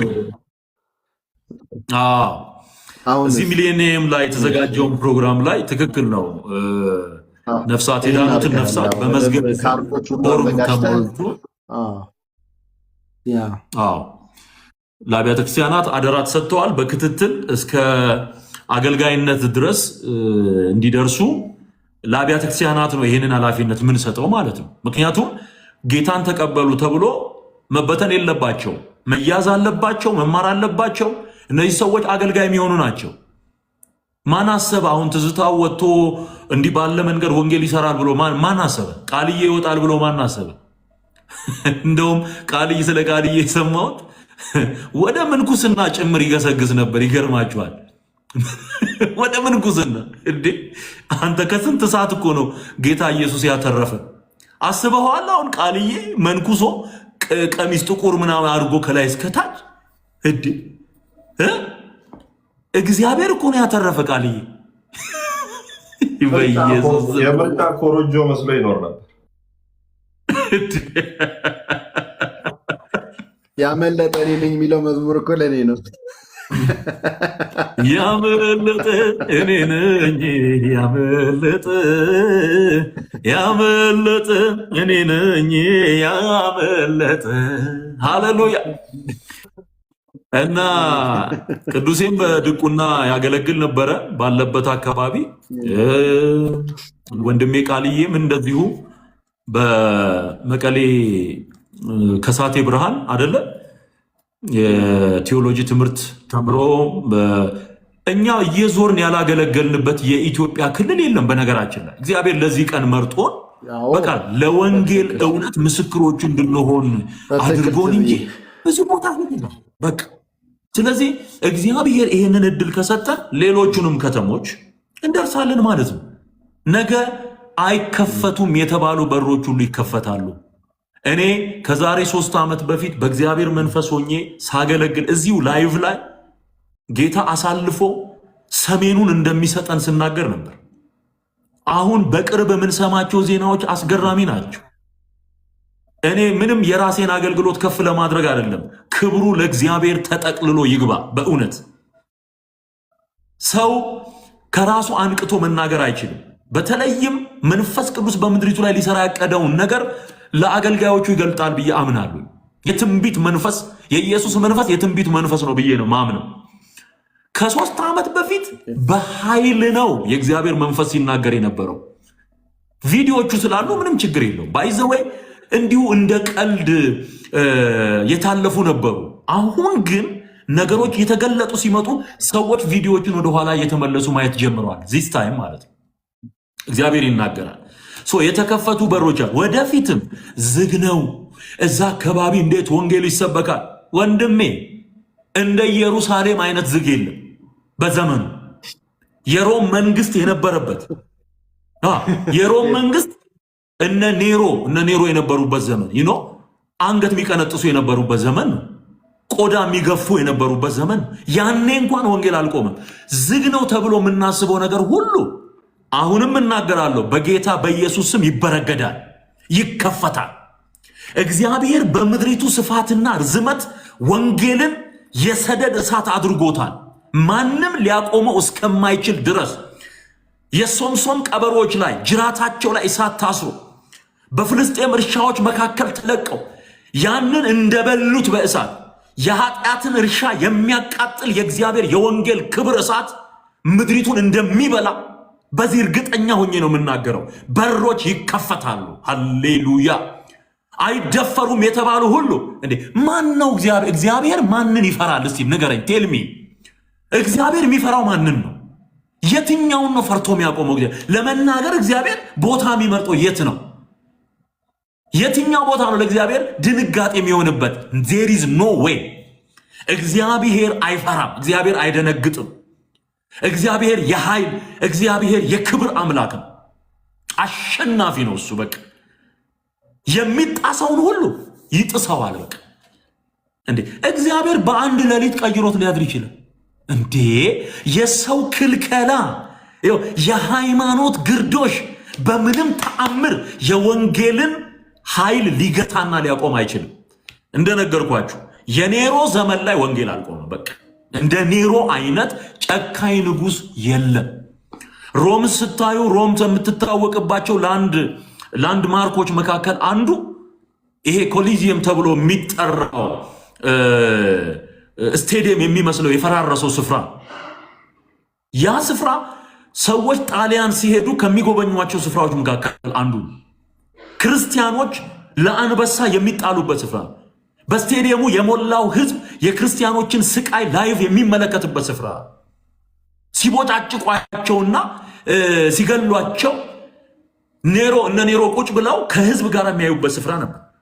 ምናልባት በቅርብ ካያችሁ ግላዲያተር ዋንናቱ ተብሎ የወጣው ሙቪ ላይ በጣም አሰቃቂ ነገር ታያላችሁ። ያው የፊልም ጥበብ አድርገውት ሰሩት እንጂ ሪያሊቲው ክርስቲያኖች ለአንበሳ የሚጣሉበት ስፍራ ነበር። ያ ስፍራ እንዲህ ባለ አስፈሪ ዘመን እንኳን ወንጌል አልቆመም፣ ወንጌል አልተገደበም። ያንን ዘመን አሳልፎ ዛሬም እግዚአብሔር በምድሪቱ ላይ ወንጌልን እግዚአብሔር የለም ያሉት ሁሉ ያሉ ደብዛቸውም የለም፣ ታሪካቸው ተሽሯል። እግዚአብሔር ግን በየዘመናቱ ትውልድ እያስነሳ አሁን ሮም የምትታወቀው በነገራችን ላይ በክርስትና ነው። ባይዘወይ በክርስትና ነው የምትታወቀው። ካቶሊክ ተባለ እንጂ ክርስቲያኒቲ ካታጎሪ ውስጥ ስናስገባው ክርስቲያኒቲ ነው። ምናልባት የምናነሳቸው በጣም ብዙ ችግሮች ይኖራሉ። የነ ሉተር መውጣት ከዛ ቤተ እምነት ውስጥ ነው። ብዙ ችግሮች ነበሩ። መጥራት ያለባቸው ነገሮች አሉ። እነ ጴጥሮስ እነ ጳውሎስ ተመላልሶ ያስተማሩበት ስፍራ። ስለዚህ እግዚአብሔርን ማን ነው የሚያቆመው? ማን ነው ወንጌልን ማቆም የሚችል? እንደው ምድራዊ ኃይል የማን ነው? የማን 17 ዓመት በምድራችን ላይ ታሪክ ሰምተናል። በደርግ ዘመን የነበረው አደገኛ የሆነ እግዚአብሔር የለሽ የሆነ አመለካከት ከነግሳንግሱ ተጠርጎ ነው ዞር ያለው። ስለ ፖለቲካ አይደለም የማወራው፣ ስለ እግዚአብሔር እውነት ነው የማወራው። ያ ዘመን እንዴት ዋልክ ሲባል እግዚአብሔር ይመስገን ማለት ሰው ዘግንኖት ባላየ ባልሰማ የሚያልፍበት ዘመን ነበር። እግዚአብሔር ይመስገን ካለ የሚገባበት ማለት ነው። እንዲህ አይነት ፈታኝ የሆኑ ጊዜዎች ነበሩ። ታዲያ አልተገፈፈም ወይ? ምድራችን ላይ ራሱ የሆነው ነገር ምስክር አይደለም ወይ? አዮ ለእግዚአብሔር ክብር ለእግዚአብሔር መንግስት እንቅፋት የሆኑ ነገሮች ሁሉ ይገፈፋሉ፣ ዞር ይላሉ። ወንጌል ያሸንፋል። ይሄንን በዘመናችን እያየን ነው፣ ይቀጥላል ማለት ነው። ስለዚህ ከተሞችን ስናስብ አሁን ኢትዮጵያ ውስጥ ሰሜን ሲባል የነሐስ ሰማዩ እንደ ነሐስ የሆነ ብቻ አድርጎ የሚገባው ሰው አለ። ወንድሜ ስር ለስር እየተቀጣጠለ ያለውን ሲወጣ ታየዋል። እድሜና ዘመን ይስጠን ጌታ፣ እድሜና ዘመን ይስጠን። በእኛ ዘመን ውስጥ እግዚአብሔር ሰሜን በወንጌል ሲንተከተክ እናየዋል። ሲንተከተክ እግዚአብሔር በዛ ምድር ላይ በዛ አካባቢ ላይ የሚሰራውን ደም የጠማው ሌዋታን ይወጋዋል፣ ይወጋል በጌታ በኢየሱስ ስም። ጦርነት ታሪክ ይሆናል በዛ ስፍራ ላይ። እግዚአብሔር ነው ደግሞ የሚለውጠው። ይሄንን ማንም አይደለም፣ እግዚአብሔር ይለውጠዋል። ኢትዮጵያ ውስጥ ያለው ዘንዶ አናቱ ሰሜን ነው፣ ጅራቱ ደቡብ ነው ይላሉ አንድ ሰውዬ እና እንትን ሲል በቃ እዛ ሲወዛወዝ በሙሉ ነው የሚያዳርሰዋል በሙሉ። ስለዚህ ሲወጋ እዛ የሚፈርስ ብዙ ነገር አለ። የዳኑ ብዙ ሰዎች አሉ፣ የሚጸልዩ አሉ፣ ወጣቶች እየዳኑ ነው። እኔ ብዙ ምስክርነቶችን በውስጥ መስመር እሰማለሁ። ምክንያቱም ሰደድ እሳት እንዴት ነው የሚቆመው? ወንጌል ቤት ውስጥ እኮ ሰዎች በስልካቸው ወንጌል እየሰሙ ነው። ዚስታን እኔ ለምስክርነት እንዲሆናችሁ ሰሞኑን 2 ቦታ አገለገልኩኝ። አንዱ ማርሲል ማነው የኢትዮጵያ አዲስ ኪዳን ካህናት ቤተክርስቲያን አዲስ አበባ አጥቢያ ዮኒጋ አገለገልኩኝ። የኢየሱስ መልክ በሚል ርዕስ አገልግዬ ከዛ ጨርሰን ምናምን ስንወጣ በቃ ከነ ቤተሰባቸው ነው የመጡት ምስክርነት ለመስጠት ማለት ነው። 3 ቤተሰብ በዚሁ አገልግሎት ሄዳን 3 ቤተሰብ መጣ ለምስክርነት ከነ ቤተሰቡ ሄዳነ ማለት ነው። እንዴ አሁን እኛ ማን ሰራ ነው? ሰው ሲሰድበን ምን ሲል አይደለም የምናይ ስራ ያልተሰራ ነው የሚመስለን፣ ግን ነባራዊ የሆነ እውነታውን ግን ስታየው ስራ ተሰርቷል። ሰዎች ድነዋል። አሁንም ምንቀጥለው ሰዎች እየዳኑ ስለሆነ ነው። ከዛ በሳምንቱ ፓስተር መጋቢ ቴዲ ጋራ ደግሞ ሄድን። እዛ ደግሞ አገልግዬ ስጨርስ ክሊፑም ላይ ካያችሁ ቀያይ የለበሱ ልጆች ያሉበት ቸርች ማለት ነው። እዛ ቦታ በጣም የተወደደ ወንድም አለ መጋቢ ቴዲ ወይም ነቢይ ቴዲ። በጣም በጣም መልካም ሰው ነው፣ በጣም ቅን ሰው ነው። እና ቢሮ መጡ 3 ሰዎች። አሁንም እግዚአብሔር ምስክሬ ነው፣ እነሱ ፊት ነው ደግሞ የሚያናግሩኝ። በዚህ ቀን ጌታን ተቀብያለሁ፣ ስሜን መዝግበሃል፣ ከነ ቤተሰቤ ነው የገባሁት ወደ ጌታ። ይኸው አሁን ጌታን በዚህ ስፍራ እያገለገልኩ ነው። ከዚህ በላይ ደስታ ምን አለ ወገኖቼ? ምን ሐሴት አለ? በቃ ስለዚህ እግዚአብሔር በስራ ላይ ነው። God is on the mission ነው የሚሉት። በቃ እግዚአብሔር በስራ ላይ ነው። አሁን እኔ አዋሳ ከመሄዴ በፊት he already in the mission። እግዚአብሔር already ሚሽን ላይ ነው ያለው። እዛ እኮ እየሰራ እኮ ነው። እኔ ሄጄ ማስጀምረው ነገር አይደለም። already እግዚአብሔር በዛ ምድር ላይ የሰራው ስራ አለ። ያንን ስራ ለማቀጣጠል ነው የምንሄደው። በቃ ለማቀጣጠል እና በዚህ እምነትና በዚህ ተስፋ በዚህ ጽናት ነው የእግዚአብሔርን እውነት እየተናገርን ከተማዎችን ሁሉ እናዳርሳለን ማለት ነው። ይሄ የሚሆነው ደግሞ በእግዚአብሔር ፈቃድና በእርሱ ኃይል ነው፣ በመንፈስ ቅዱስ ኃይል ነው። በሱ ታምነን ነው የምናደርገው። የእናንተ ጸሎትና እገዛ ግን ያስፈልገናል። ይሄን መልእክት ለምትሰሙ የምናገረው ሀቅ ምንድነው? ለብቻዬ እኔ ብዙ ነገር መስራት አልችልም። ስንተባበር ግን ብዙ ስራ መስራት እንችላለን። ቅዱሴ የራሱ ሚኒስትሪ አለው። ቃልዬ የራሱ ሚኒስትሪ አለው። ሸክም አለው ልቡ ላይ። ልቡ ውስጥ ያለውን ሸክም ግን ለብቻው አድርገው። ኢየሱስን እንኳን ስለ አገልግሎት ሲጻፍለት በገንዘባቸው ኢየሱስን ያገለግሉ የነበሩ ሴቶች ነበሩ ይላል። በገንዘባቸው ኢየሱስን የሚያገለግሉ ይካን ኢማጂን በቃ ማለት እንዴት ነው ኢየሱስን በገንዘብ ማገልገል? ሳሜዚ የሰማይ ምድር ንጉስ 5 እንጀራ 2 ዓሣ አበርክቶ ከአንድ ገበያ በላይ ለሚሆን ህዝብ የሚመግበው ጌታ በገንዘብ የሚያገለግሉት ነበሩ። በቃ ያስፈልጋል ማለት ነው። የሰው ኃይል፣ የገንዘብ ኃይል፣ የጸሎት ኃይል ያስፈልገናል ማለት ነው። ከዚህ አገልግሎት ጎን እንድትቆሙ በዚህ አጋጣሚ ጥሬን አቀርባለሁ። God is on the mission. Hallelujah. ጌታ ነው ስሙ የተባረከ ይሁን። God is on the mission. By the way አንድ ሰው ምን አለ? God is a businessman አለ እና ደነገጥኩኝ። ምን ማለት ነው አልኩት። ቢዝነስማን ከስተመሮችን አትራክት ማድረግ ነው ወደ ራሱ ወደ ራሱ ፕሮዳክሽን ወደ ራሱ ካምፓኒ ማምጣት ነው ይፈልገዋል። እና ቢዝነስማን ነው ሲል ምን ማለት ነው? ከገንዘብ ጋር የተገናኘ ሳይሆን ዕለት ዕለት ነፍሳት እንዲገቡለት ይፈልጋል። እግዚአብሔር ስራ ላይ ነው። በቃ በጣም ሲሪየስ ነው። እግዚአብሔር ስራ ላይ ነው። ስለዚህ እንመስክርን፣ ወንጌልን እንመስክር፣ ወንጌልን እንናገር። የክርስቶስ ኢየሱስን የተፈጸመውን ስራ ለትውልድ ሁሉ እንናገር፣ እናውራ። ወዳጆች ሰዎችን የምንወድ ከሆነ አባት እናቶቻችን የምንወድ ከሆነ we have to tell them the truth of God ማለት ነው። በቃ መናገር አለብን እውነት። ምንም እኛ አንችልም። እኛ ከሞት ወደ ህይወት የመጣን፣ ከጨለማ ወደ ብርሃን የመጣን፣ የጨለማውን አስከፊነት እናውቀዋለን። የጨለማን አስከፊነት የምናውቀው እኛ ነን። አንተ ጨለማ ስለ ከልብስ ጋርና ከነጭ ልብስ ጋር ከሆነ ነገር ጋር ነው የምታስተያየው። ባይዘዌ ሃይማኖት ስራው ሁለት ነገር ነው። አንደኛ ፈትኖ መጣል ነው። ሁለተኛ ደግሞ ሴሪሞኒ ማብዛት ነው። ሃይማኖት አንተን አትራክት ሊያደርግ የሚፈልገው በሴሪሞኒ ነው፣ በአለባበስ እንደ ቻይና ወታደር አብሮ እኩል በመራመድ ማለት ነው። ገብቶሃል? ብዙ ነጭ ልብስ ይለብስና ስታየው ወይኔ ትላለህ፣ ልብ ትርክክ ይላል። ችግሩ ያው አቧራው ምናምን ይሆናል መሰለኝ። ነጭ ነገር ስናይ እንደነግጣለን ማለት ነው። እዚህ ቤት ያላችሁ እንደንግጣችሁ ነበር። ሃይማኖት የተለሰነ መቃብር ነው። ላይላዩን ይቀባባና ከዛ በኋላስ ያ ነጭ የለበሰው ሄደ ስጠይቀው ድናሃል ስትለው እንዴት ሆኖ ይላል። ዌልካም ቱ ዘ ጨለማ ትላለህ። ውጭውስ ስትል ነጭ ነው፣ ውስጡስ ጨለማ። ድናሃል፣ አልዳንኩም። ጸድቀሃል፣ አልጸደቅኩም። የትኛው ነው ብርሃን? ብርሃን የምትለው ወንድሜ አቡጀዲ ነው እንዴ? ብርሃን እኮ ክርስቶስ ኢየሱስ እኮ። ስለዚህ ወደ ብርሃን ወደ ኢየሱስ ክርስቶስና ልጠላኝ ትችላለህ። ጴንጤም ሆነ ትዜንም ልጠላ ዋሪቨር ባይዘዌ። እኔ ደግሞ በጣም ብዙ ጊዜ የሚገርመኝ ነገር በእኛ ቤት ሆናችሁ ለዘብተኛ የምትሆኑ ሰዎች በቃ የራሳችሁን መንገድ እናንተ ሄዱ፣ እኛም የራሳችን መንገድ እንሄዳለን። ያስጀመረን ሲኖዶስ አይደለም፣ ያስጀመረን ካውንስል አይደለም፣ ያስጀመረን ሰማይ ነው። ከሰማይ ነው የጀመርነው። ጥላቻ ሊመስል ይችላል። ይህ አገልግሎት የመረጥነው መንገድ ጥላቻ ኖ ዌይ፣ በፍጹም ነበርንበት። ጳውሎስ ምንድን ነው ያለው? በስጋ ዘመዶቼ ስለሆኑ ስለ እስራኤላውያን የማያቋርጥ ሐዘን በልቤ አለብኛል።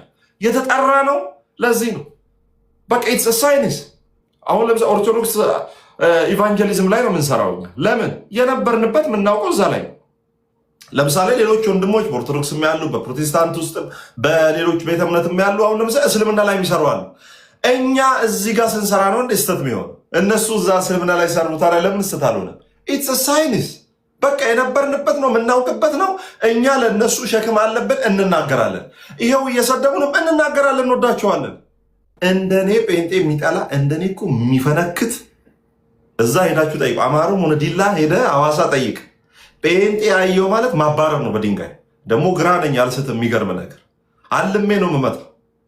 ያንን ሰውዬ ይኸው እጄ ራሱ ስፋቱ ማለት በዚህ የሚይዘው ድንጋይ ራሱ 2 ሜትር ኩብል ሰውን ያነጥፋል። እና እግዚአብሔር ከዛ ጥላቻ አውጥቶኝ ይኸውላችሁ መታደል እኮ ነው። እግዚአብሔር ድንጋይ ወርውረ ከመምታት ወደ መመታት ስትመጣ መታደል እኮ ነው። ኢየሱስ ክርስቶስ ጌታ ነው እና ጥላቻ አይደለም። እጅግ በጣም ነው የምንወዳችሁ፣ በጣም ነው የምናከብራችሁ። እውነት እንዲበራላችሁ ወደ ክርስቶስ ይሄ የሆነው ጌታ ኢየሱስ እንዲገባችሁ። ስለዚህ ሐዋሳ ለኢየሱስ ፕሮግራም አሁንም ላስታውሳችሁ የምፈልገው የፊታችን ጥር የዛሬ ሳምንት ማለት ነው። የፊታችን ጥር ከጠዋቱ 2:30 ጀምሮ የእግር ጉዞ አለ። ፋትህን ታቀልጣለህ። አላስፈላጊ የሆኑ የስም ክምችቶችና አላስፈላጊ የሆኑ የሐሰት ትምህርቶችን እኩል እያፈረስን እያቀለጥን በዛ ከተማ ላይ በኃይል እንሄዳለን። የወንጌል ከተማ ናት ሐዋሳ፣ የኢየሱስ ከተማ ናት። በዛ ከተማ ስትሄዱ ቀንም ማታም ኢየሱስ የሚሰበክበት የተወደደች ሀገር፣ የተወደደች ከተማ ሐዋሳ። ጌታ የተባረከ ይሁን። ሃሌሉያ። ብዙዎች እየሰደባችሁን ስለምትከታተሉን እናመሰግናለን። ምንፈልገው መከታተላችሁ፣ እኛ ምንፈልገው መከታተላችሁ።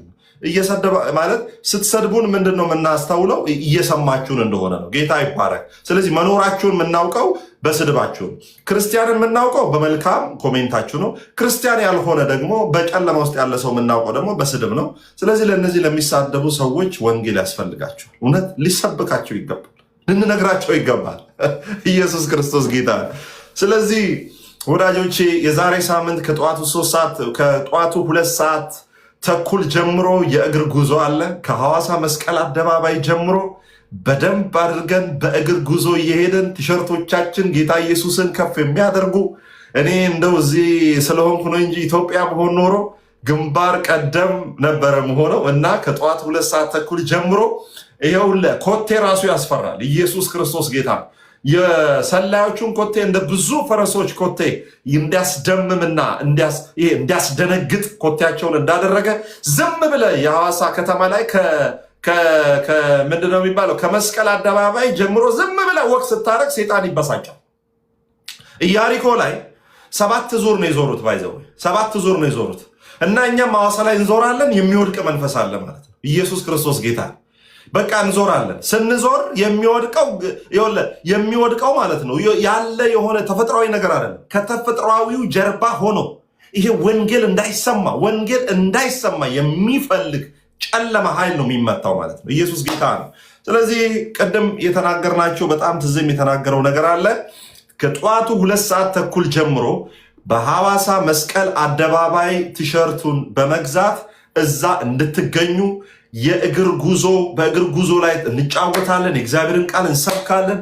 ኢየሱስን በጨዋነት የሌሎችን ቤተ እምነት ሳንነካ እውነትን እየተናገረን በሐዋሳ ከተማ ላይ እንሰብካለን። በቀጣዩ እሁድ ደግሞ በቀጣዩ ቀን ማለት ነው ዛሬ ቅዳሜ ሆኖ ነገ እሁድ ደግሞ ከ7 ሰዓት ጀምሮ በመስቀል አደባባይ ሁላችሁ መጽሐፍ ቅዱስ ይዛችሁ የምትችሉ ኢየሱስ የሚል ጽሑፍም ጽፋችሁም ሆነ የቻልከውን ሁሉ ይዘ ፏ ብላችሁ በእግዚአብሔር መገኘት ስር በመስቀል አደባባይ እንድትገኙ አንድ ሰው ቢያንስ 5 ሰው ይዞ መምጣት አለበት። ወትውተም ይዘ መምጣት አለበት። በቃ ወትውተም መምጣት አለበት። ስለዚህ መነዝነዝ አለበት። ሰዎችን መነዝነዝ። ሰው እንኳን እኮ የሳፋሪኮም ሲም ግዛ ብሎ ይነዘንዛል አይደለም እንዴ? በደንብ አድሮቲያንስ የሚባል ነበረ እና ያሬዶ የሚሰሩበት በቃ ሰው ሁሉ ሲሰብኩ ማለት ነው። ስለ ኢየሱስ በደንብ አድርገን ስበክ 5 ሰው ይዘናል። በቃ 5 ሰው 1 ለ5 ነው የአብዮታዊ ዲሞክራሲ ነው እያሉ ይበሉ እነሱ፣ እኛ አላለም። 5 ሰው ይዘናል። 5 ሰው ይዘ ወደ መስቀል አደባባይና በደንብ አምሮባችሁ ፀጉራችሁን ተተኩሳችሁ ፀጉርህን አጥበ ከሌለ በአጃክስ በደንብ አድርገ ፈትበ ታጥበ ቫዝሊን ተለቅልቀ ለጌታ ክብር ና። ከዛ በኋላ ታመልካለህ፣ ከፍ ትላለህ። ኢየሱስ ክርስቶስ ጌታ ነው። እኛ ከፍ የምናደርገው አንድ ጊዜ ካስታወሳችሁ ወንጌል ይሰበካል፣ ወንጌል በቡድት ይሰበካል፣ እውነተኛ ወንጌል ይሰበካል። ማርያምን ከፍና አናደርግም። የምናደርገው አንድ እሱ ኢየሱስ ነው። መጽሐፍ ቅዱስ እንዲህ ይላል፣ እኛ ግን የተሰቀለውን ክርስቶስን እንሰብካለን። የምንሰብከው ማንን ነው? የተሰቀለውን። ያልተሰቀለ አይሰበክም እያለ ነው ጳውሎስ። በሌላ የተሰቀለውን ሲል ምን ማለት ነው? ከተሰቀለው ውጭ መስቀሉ ጋር የነበሩትም ዮሐንስም ማርያምም 12ቱም ሐዋርያት አይሰበኩም። የእግዚአብሔርም የልብ ትርታ የሰውም የልብ ሐሳብ የእግዚአብሔርም አጀንዳ ማንንም ማድመቅ መኳል አይደለም። አጀንዳው ምንድነው? የሞተልን ብቻውን ከሊቶስጥሮስ ግርጌ እስከ ቀራንዮ ራስጌ የተዳፋ በረጋ ደም በተጣበቁ ከንፈሮች ለሚገሉት ሁሉ እግዚእ እስረዮሙ እስመ በዘ ኢያእምሩ ይገብሩ የሚያደርጉትን አያውቁምና ይቅር በላቸው ያለ በቀራንዮ ላይ የተንጠለጠለ የወንድነት ክብሩን አጥቶ ወዳጆቼ ወገቡ በጦር ተወክቶ ውሃና ደም ቀላቅሎ ያወጣ እግሮቹ በችንካር የተቸነከሩ በአናቱ ላይ የሾህ ጉንጉን የተደረገለት በሰፍነግ ሐሞትና ከርቤ አድርገው ቀላቅለው ያጠጡት ያ የቀራንዮው ጌታ በዘላለም የደም ኪዳን በፍቅሩ ከአብ ጋር ያስተሳሰረን የሞተልን ራቁቱን የሆነ ፊቱ በቡጢ ተመቶ ያበጠ እነዛ ምድርና ሰማይን የፈጠረ ባህርን በእስትንፋሱ እፍኝ የሚሰፍረው ተራሮችን ትክክል የሚያደርገው ጌታ ኢየሱስ ክርስቶስ ብቻ ይሰበካል። ሌላ አጀንዳ ሌላ ዓላማ የለም። የሚሰበከው ኢየሱስ ብቻ ነው። ከዛ በኋላ ራእይ ዮሐንስ ላይ ደግሞ የሚዘመረው ለማን ነው? ለፍጡር ይዘመራል? አይዘመርም። ለፍጡር የዘመረ መጽሐፍ ቅዱስ ላይ ተታውቃል? የለም። ለፍጡር መዘመር ማለት ዘፈን ማለት ነው። ከመሐሙድ አህመድ ምንም የተናነስከው ነገር የለም። ለፍጡር ማቀንቀን፣ ለፍጡር ማዜም ዘፈን ነው። ሊትራሊ መጽሐፍ ቅዱስ ምንድን ነው የሚለው? መዝሙር ለማን ነው የሚገባው ነው የሚለው መጽሐፍ ቅዱስ። ታርደሃልና ይገባሃል። ታርደሃልና ምን ይገባሃል? የታረደው ማን ነው? ኢየሱስ። መዝሙርስ የሚገባው ለማን ነው? ለኢየሱስ። በቃ ለኢየሱስ ስብከት፣ ለኢየሱስ ዝማሬ። ሐዋሳን ለኢየሱስ ተራራው ገና ዝቅ ይላል፣ ሰርጓጉጡ ቀጥ ይላል። የትኛውም የጨለማ ኃይል ወገብ ሁሉ ይፈታል። የጠንቋይ መተተኛ፣ አስማተኛ፣ ሃይማኖተኛ፣ ውሸተኛ የክርስቶስ ኢየሱስን ወንጌል የሚቃወም ተቃዋሚ ውጭውን በሚያብረቀርቅ ልብስ ለብሶ ውጭውን አሳምሮ ውስጡ ጨለማ የሆነበትን ሰው በወንጌል እሳት ለኩሰን የጨለማን ጉልበት እንሰብራለን። የሃይማኖት አከርካሪው ይሰበራል። ኢየሱስ በዛ ስፍራ ብቻውን ይደምቃል። ምንም አማራጭ የለን። ስለዚህ ሐዋሳን ለኢየሱስ ከዛሬ ጀምሮ ለኢየሱስ የሚለውን እኔም በፌስቡክ ላይ ለቅቄያለሁ፣ በቲክቶካችን ላይ ለቃለን። ሁላችሁም ስቶሪ አድርጉ፣ ፕሮፋይል ፎቶአችሁ አድርጉ። ለኢየሱስ የሚለውን ሁላችሁም ቶሎ ቶሎ ፕሮፋይል ፎቶ አድርጉ። ያደረጋችሁ ልጆች ያላችሁ ለኢየሱስ የሚለውን ፕሮፋይል አድርጉ፣ ሼር አድርጉ። የትዜን አሁን ቪዲዮዎች የገባችሁ ቲክቶኩ ላይ በደንብ ሼር አድርጉ፣ የእኛንም ሼር አድርጉ። ወንጌል አብረን እንስበክ። ትዜ የሚከብርበት አይደለም። ስለዚህ ትዜ የሚከብርበት አይደለም፣ እኛ ምንከብርበት አይደለም። ኢየሱስ ነው። ሁላችሁም አብሮ ሰራተኛ ሁኑ። ጌታ ኢየሱስ ይባርካችሁ። ሌላው ትዜ የመጨረሻው ማስተላለፍ የምትፈልገው የመጨረሻ ሀሳብ ምንድን ነው? ይሄንን ሰምተን እንጨርሳለን። ከዛ ትጸልይልናለህ። ኦኬ፣ እሺ፣ በጣም ጥሩ ነው። ቃልዬ ጥያቄዎችን ጨርሰሃል ብዬ ተስፋ አደርጋለሁ። ሙሴ የሚያቀርብካቸውን ጥያቄዎች በትክክል መልሻለሁኝ። ደግሞ ሌሎች ቀናት ስላሉ ከፊታችን ባሉ ቀናት እነዚሁ እየገባን የእግዚአብሔርን ቃል እንካፈላለን። ተጨማሪ መረጃዎች ካሉ ለሰዎች እናቀብላለን። የእግር ጉዞ መከት እንግዲህ ከእግዚአብሔርም በሰማነው አሁን ቅድምም ቅዱሴም ስትናገረው ነበር። ያ ነው በወክ በማድረግ ውስጥ አንደኛ ምስክርነት አለ። የወንጌል ምስክርነት ይነገራል። በቦዲቲም ይሄንኑ አድርገናል። በቤቱ ውስጥ ላለ ሰው መውጣትም ለማይችል እየዞርን ስንመሰክር በዋና ዋና መንገዶች ላይ ወንጌልን ስፍራው ላይ ቤቱ ሆኖ ሰው ይሰማል ማለት ነው። መምጣት እንኳን ባይችል ወንጌልን እናደርሳለን። ሁለተኛው ግን እንደተባለው በእግር ጉዞ ውስጥ ክርስቲያኖች በምንሄድበት ስፍራ የእግዚአብሔር ፕሬዘንስ አለ ብዬ ነው ማምነው። ስለዚህ ያ ሁሉ አማኝ በነቂስ ወጥቶ ሐዋሳ ላይ በየትኛውም ቸርች ውስጥ ያላችሁ ይሄ የወንጌል ስራ ነው። አብራችሁ ጎዳናዎቹን ሞልተን ወንጌል እየሰበክን ነጭ ለብሰን እንዞራለን ማለት ነው። ነጭ ለብሰን ለመዞር ነው ያሰብነው። ነጭ ተለብሶ ይዞራል ማለት ነው። ስንዞር ወንጌል እንሰብካለን፣ ስንዞር እንዘምራለን። ዝም ብሎ አይደለም፣ እንጸልያለን። እየጸለይን ስንሄድ የሚሰበር ነገር አለ፣ የሚወድቅ ቀንበር አለ። በምድሪቱ ላይ ያለ እግዚአብሔር ሊመታው ያሰበው ነገር ስላለ ነው ይህንን የምናደርገው። ይሄ እንትን አይደለም፣ ሰርከስ አይደለም፣ ሩጫ ውድድር አይደለም። ይሄ ሩጫ ውድድር ወክ ነው የምናደርገው። በጣም ረጋ ብለን በጣም ደስ ብሎን ወንጌል እየሰበክን ነው ምንዞረው ማለት። ስለዚህ ታሪኩን ቅድም እንዳነሳው ቅዱሴ በቃ በዚህ የእምነት ጉዞ ስለሆነ ቃል እየተሰበከ መዝሙር እየተዘመረ ከእንደገና ደግሞ እየተጸለየ ነው የሚደረገው ማለት። እነዚህ ሶስት ነገሮች ወሳኝ ናቸው። እሱን እናደርጋለን። እሁድ በሚኖረን ፕሮግራም ባይዞ ሌሎችም አገልጋዮች አሉ፣ እነ ዘማሪ ኤፊ፣ እንደዚሁም ደግሞ በሲዳምኛ የሚዘምረው ወንድማችን አብነት፣ በስፍራው ለሚመጡ ደግሞ ሲዳምኛ ቋንቋ ለሚሰሙ እንደዚሁ መልእክት ይተላለፋል። ዝማሬ ይቀርባል። የወንጌል ትምህርት ምስክርነቶች ይቀርባሉ። እነዚህ ስናደርግ ነው ያው ሰዎችን ልባቸውን ወደ ጌታ ምንማርከውና እሁድ ከ7 ሰዓት ጀምሮ ነው የሚሆነው እስከ ምሽቱ 2 ሰዓት ድረስ እናጠናቅቃለን። ሐዋሳን ለክርስቶስ ክሌም እናደርጋለን ማለት ነው። በቃ ልክ ተሰሎንቄ ሄዶ ጳውሎስ ተሰሎንቄን ሰብኮ ቤተክርስቲያን ተክሎ ልክ እንደዛ እንደሰራው በዛው መንፈስ አብያተ ክርስቲያናት አሉ በምድሪቱ ላይ ቀድሞ የተሰሩ የወንጌል ስራዎች አሉ። ከዛው ጋር ተናባቢ የሆነ ተስማሚ የሆነ አንዲቷን የእግዚአብሔርን መንግስት አዋጅ አውጀን በጣም ትልቅ ስራ ሰርተን ነው የምንመለሰው ማለት ነው። እሁድም ቅዳሜም በሚኖረን ፕሮግራም እንድትገኙ በጌታ ፍቅር ጥሬን አቀርባለሁኝ። ወዳችኋለሁ። ሚሊኒየም ላይ የነበረው የእግዚአብሔር ክንድና የእግዚአብሔር ጣት አሁንም ይቀጥላል ማለት ነው። እኛ ታምነን እንሰማራ እንጂ እግዚአብሔር ከኛ ጋር አሁን ይቀጥላል። በተቻለን መጠን ቪዲዮ ተቀርጾ ደግሞ በታሪክ እንዲቀመጥ እንድታዩት እናደርጋለን። ፕሮጀክቶች አሁን የፕሮዳክሽን ስራ የቪዲዮ የፎቶ ከቻልንም ደግሞ ላይቭ ፕሮዳክሽን ለማድረግ የተወሰነውን እሱንም እያሰብን ነው። ብቻ እግዚአብሔር እንዲረዳን ጸልዩ። እዚህ ላይ የዛሬውን ፕሮግራም እናብቃና ሰሞኑን ደግሞ ፕሮግራም አዘጋጅተን የተረሳ ነገር አማላጄ አዲስ ክሊፕ እንግዲህ ከናና ኢየሱስ ጌታዬ ቀጥሎ የተለቀቀ መዝሙር አለ። ትላንት እስካየው ድረስ ወደ 50 ሺህ ሰዎች አይተውታል። ዛሬ ሁላችሁም ለጓደኞቻችሁ አንድ ሰው ለ15 ሰው የዩቱቡን ቪዲዮ ሼር አድርጉ። እየገባችሁ ሳብስክራይብ ያላረጋችሁ ፓስተር ትዝታው ሳሙኤል እያላችሁ እየገባችሁ ሳብስክራይብ አድርጉ። ለብዙ ሰዎች ሼር አድርጉ እሱን መዝሙር። እሺ እንዳትረሱ፣ ሁላችሁም ተባረኩ። በጣም ጥሩ ነው። እንኳን ሪማይንድ አደረከኝ። አዎ 50 ሺህ ሰው ያህል አይቶታል። በጣም ጥሩ መልእክት ነው ያለው። ትላንትና ለብቻ ገብቼ አንዳንድ ነገሮችን ተናግሬ ያለሁኝ። በጣም ድንቅ ነው። ብዙዎች እየተጠቀሙበት ያለ ዝማሬ ነው። ናና ኢየሱስ ክፍል 2 ጸናጽሉ ከነመቋሚያው ለኢየሱስ ነው የኢየሱስ ነው ብለን አውጀናል። ኪዳነ ምሕረት ኢየሱስ ነው የዓለም ቤዛ የሆነው። ማርያም ተናገረች መድኃኒት ኢየሱስ ነው አለች። እየዳነ ሄደ።